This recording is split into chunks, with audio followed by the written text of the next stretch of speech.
that the Kenyan voter is different from the ordinary Kenyan. And let me emphasize why I'm saying that. That an ordinary Kenyan would apply logic in the context of what is right and wrong, and probably through talk and action uphold the intention to hold accountable leadership and the rule of law. And therefore, it is an equilibrium that sets apart the good and the bad at that context. Yes. And therefore, you would probably bring out what is obviously right and what is wrong more easily in the context.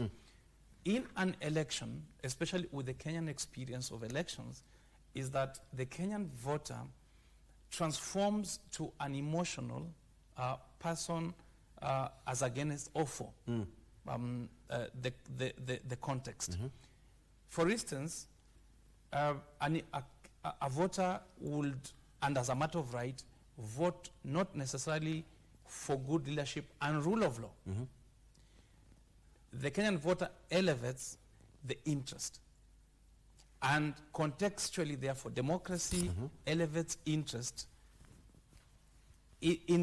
so that the person then has to bias himself or herself for or against a person for there to be an election. So division is part of democracy. Without division, we won't have a result.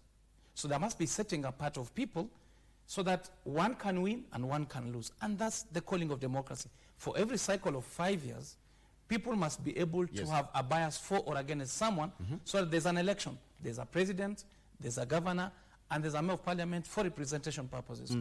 That's how democracy is fashioned. So that is, democracy may not be an ideal itself, because then it may not bring the best out of the most, of the available choices.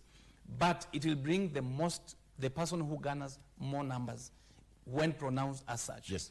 Now, when you come to why there could be talks of division of societies and communities, such as Mount Kenya, it is in the same context of democracy, and towards an election, the divisions are going to, the fissures in society are going to be immediate. Now, there'll be different reasons why there'll be divisions in society. It could be religious, it could be ethnic, it could be in context of families. For instance, Wetangula and his brother are probably moving to different, setting apart in different contexts of the political